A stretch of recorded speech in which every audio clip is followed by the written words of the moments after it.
Hello, আমি সুস্মিতা। আজকে তোমাদের সাথে যে রেসিপিটা শেয়ার করব সেটা হচ্ছে আমার খুব ফেভারিট একটা রেসিপি। অ্যাকচুয়ালি আমার চাইনিজ খেতে খুব ভাল লাগে। তো এর মধ্যে এটা আমার খুব ফেভারিট। সেটা হচ্ছে চিলি গার্লিক চিকেন। তো যে দেখতে যেরকম ইয়ামি হয়েছে খেতেও কিন্তু সেরকমই ইয়ামি হবে, একদম কথা দিলাম। তো এর জন্য যেগুলো আমার লাগছে এখানে ২ রকমের শিমলা মির্চ লাগছে, ক্যাপসিকাম লাগছে, পেঁয়াজ কুচি লাগছে আর লাগছে আদা রসুন কুচি। আর এখানে আমি একটু অন্যরকমভাবে বানাবো। চিকেনের পিস না নিয়ে চিকেনের মিন্সটাকে আমি একটু কাঁচা লঙ্কা দিয়ে পেস্ট করে নিয়েছি, হ্যাঁ।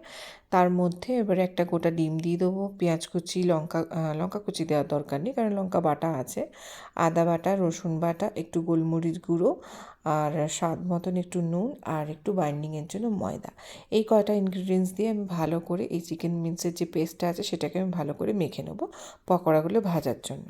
আচ্ছা, এবারে বলি চিকেন পিস না করে এভাবে করার একটাই কারণ, এতে চিকেনগুলো খুব জুসি থাকে, খুব ফ্লপি থাকে, হ্যাঁ ঠিক আছে, আর খুব সফট থাকে, খেতে খুব ভালো হয়। আর দ্বিতীয়ত হচ্ছে, যেদিন আপনার মনে হবে যে আপনার তেলে ভাজা জিনিস খেতে ইচ্ছা করছে না বা ডায়েটের জন্য, ডায়েট গ্রিন মানে এরকম গার্লিক চিলি বানানোর জন্য কিন্তু এগুলোকে সেদিন মানে তেলে না ভেজে ফুটন্ত গরম জলের মধ্যে ওই বড়ার মতন করে ছেড়ে দেবেন, তাহলেই দেখবেন আপনার তৈরি হয়ে যাবে ওই চিকেন পকোড়াগুলো। হ্যাঁ ঠিক আছে। তো এটাই হচ্ছে আরেকটা বৈশিষ্ট্য এইভাবে করার। তো এবারে চলো সসটা তৈরি করে নিচ্ছি। সসটার জন্য এখানে দেখো আমরা টমেটো কেচাপ নিয়েছি। আর ধরো এখানে 2 টেবিল চামচ টমেটো কেচাপ আছে, তো 1 টেবিল চামচ এখানে গ্রিন চিলি সসটা নিয়েছি। আর হাফ চামচের মতন, কিন্তু হাফ চামচ বা 1.5 চামচের মতন এখানে আমি নিয়ে নিয়েছি তোমার ডার্ক সয়া সসটা। খুব বেশি কিন্তু ডার্ক সয়া সসটা দিও না, তাহলে কিন্তু মানে একটু অন্যরকম তেতো তেতো অন্যরকম একটা টেস্ট চলে আসবে, ঠিক আছে। আর একটু কালারের জন্য এখানে কাশ্মীরি লাল লঙ্কা নিয়ে নিয়েছি। আর যেহেতু এটা একটু টক ঝাল মিষ্টি হবে, তাই সুইটনেসের জন্য এখানে আমি অর্গানিক সুগার ইউজ করেছি। তোমরা চাইলে এখানে হানি ইউজ করতে পারো, তবে কিন্তু সুইটনেসের জন্য কিছু একটা এখানে তোমরা দিও।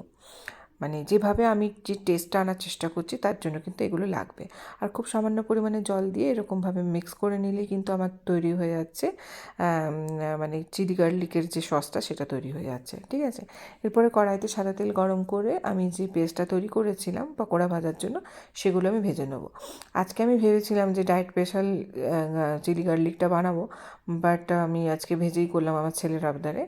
তো আমি তোমাদের বলে দিলাম, যেদিন তোমাদের মনে হবে ডায়েট থাকাকালীন যে একটু চিলি চিকেন খাবো বা চিলি গার্লিক খাবো, সেদিন কিন্তু এইভাবে তেলে না ভেজে গরম জলের মধ্যে, ফুটন্ত গরম জলের মধ্যে এইভাবেই ছেড়ে দেবেন, তাহলেই দেখবে এরকমই আকার হয়ে গেছে, শুধু ওটা ভাজা হবে না।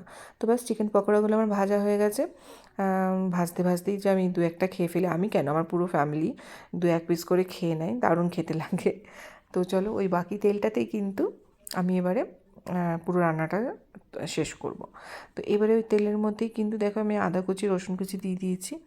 যখনই এই তেলের মধ্যে আদা রসুন কুচিটা দিই না, তার যে অ্যারোমাটা বেরোয় না, তখনই মানে আমার একটা মানে অন্যরকম লাগে, মানে ভীষণ লোভ লেগে যায় এই গন্ধটাতে। তো তোমরা চাইলে এখানে পরে আদা কুচিটা অ্যাভয়েড করতে পারো, এর জায়গায় আর একটু বেশি করে গার্লিকটা দিতে পারো, যেহেতু এটা চিলি গার্লিক। কিন্তু আমার এখানে আদার ফ্লেভারটাও খুব ভালো লাগে বলে আমি এখানে অ্যাড অন করেছি। তোমরা চাইলে আদা কুচিটাকে এখানে স্কিপ করতে পারো। তো চলো এখানে আদা রসুন কুচিটা একটু ভাজা ভাজা হয়ে আসলে কিন্তু এখানে দেখো এরকমভাবে পেঁয়াজের কোয়াগুলোকে আলাদা করে নিয়েছিলাম, দিয়ে পরে তেলের মধ্যে হালকাভাবে সতে করে নেবো। হালকা করে সতে করে নেওয়ার পরে আমি এখানে গ্রিন চিলিগুলো কুচি কুচি করে দিয়ে দেবো। তোমরা যেরকম ঝাল খেতে পছন্দ করো সে অনুযায়ী কিন্তু এখানে গ্রিন চিলিটা অ্যাড অন করবে, ঠিক আছে। তো আমার ছেলে খাবে বলে আমি খুব বেশি একটা গ্রিন চিলি দিইনি। তারপরে দেখো এখানে 2 রকমের সিমলা মির্চ, হলুদ আর লাল রঙের, আর ক্যাপসিকাম দিয়ে দিয়েছি এরকম ডুমো ডুমো করে কেটে। সেটাকে হালকা সতে করে নেবো সামান্য একটু নুন দিয়ে। তো তবে এই যে ক্যাপসিকামগুলো বা বেল পেপারগুলো, সেগুলো কিন্তু আমি 100% কুক করবো না, মোটামুটি 65-70%-এর মতন কুক করবো, ঠিক আছে। কারণ এগুলোকে একটু দাঁড়িয়ে থাকতে হবে, যখন রান্নাটা তোমার কমপ্লিট হয়ে যাবে একদম নেতিয়ে পড়লে কিন্তু এটা ভালো লাগবে না। তো চলো আমার মোটামুটি 65-70% কুকড হয়ে গেছে এটা। এরপরে আমি যে সসটা তৈরি করেছিলাম, ব্যাস সেই সসটা কিন্তু এখানে দিয়ে দেবো।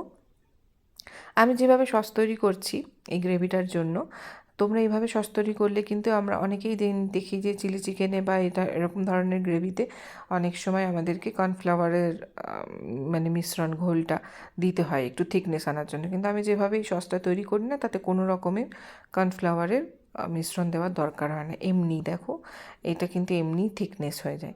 তোমরা যদি আর একটু লিকুইড ফর্ম আনতে চাও এই গ্রেভিটা, তাহলে সামান্য পরিমাণে ঈষদ উষ্ণ জল দিতে পারো, আমার এখানে লাগেনি।